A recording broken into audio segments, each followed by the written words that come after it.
ask any Porsche enthusiast their preference between a 911 Turbo and a base model Boxster, they'll always pick the same thing, whichever one comes with a pre-purchase inspection.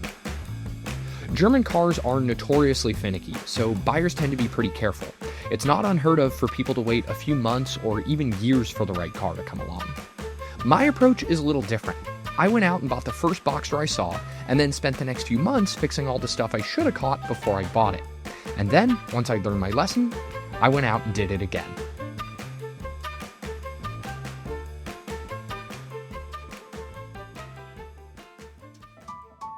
Buying this E320 without a pre-purchase inspection probably sounds like a real dumb idea, but it makes a lot more sense when you understand my needs at the time. I would have liked to wait around for a nice one, but I didn't really have that luxury. Back in May, I got rear-ended pretty bad. I was fine, mostly, but my Golf went to the great junkyard in the sky.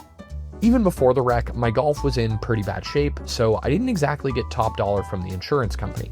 So I tried to put off buying a new car as long as possible by daily driving my Boxster. Now, that probably sounds awesome until you realize that most of my day-to-day driving is on terribly maintained highways, and the rest is on dirt and gravel. But the final straw was when I bought a suction-mounted bike rack and it ripped up my clear coat.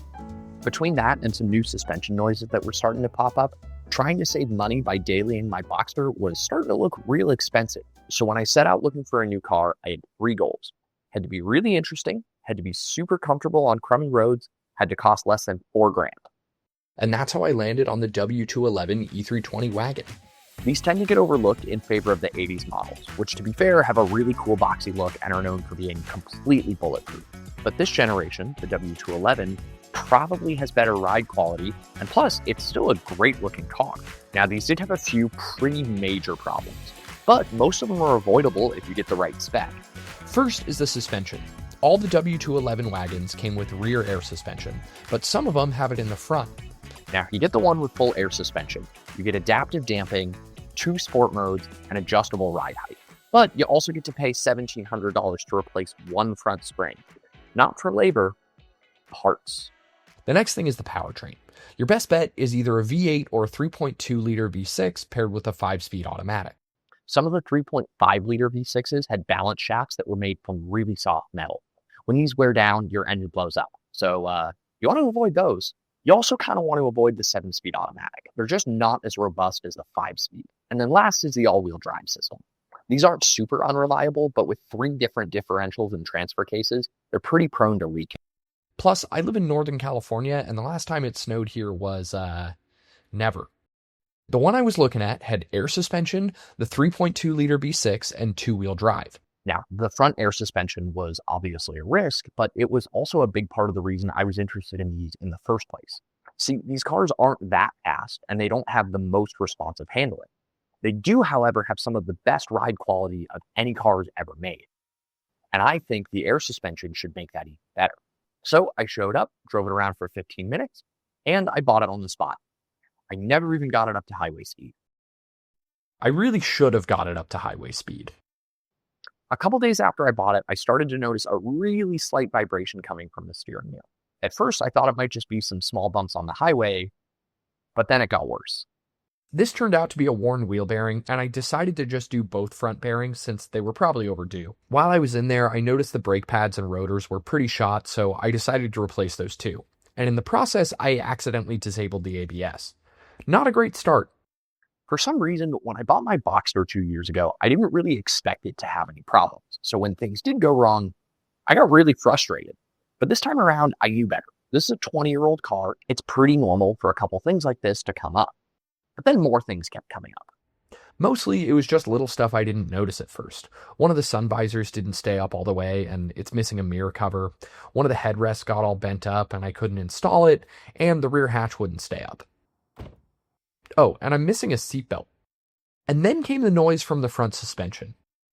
The big challenge here was just figuring out where the noise was coming from.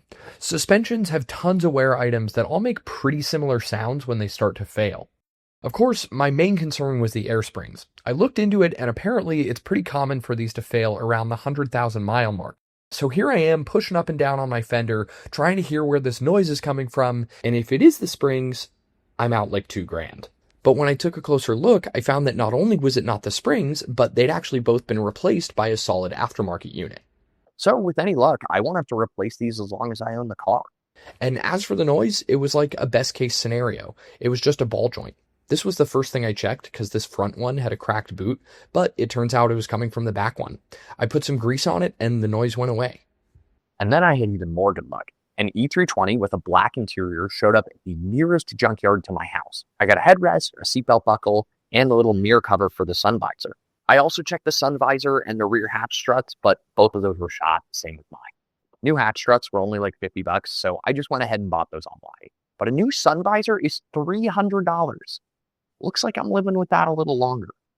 Even with my crappy sun visor, I'm starting to feel a lot better about this thing. But here's the real question. Why bother with any of this? On one hand, I'm in this car almost $4,000, which is almost as much as a nice one, and mine is still definitely not a nice one. But at the end of the day, I still get to drive something I really like, and it mostly just costs me a handful of extra weekends of work. And I think that's kind of the deal with these old German cars anyway. You can get a pre-purchase inspection to make sure nothing's been crazy neglected, and to be clear, I still think that's the right call. But even with an inspection, these cars still take a lot of work to maintain, and they're never really going to be the right financial choice. At some point, you're just going to have to pay up or do the work yourself.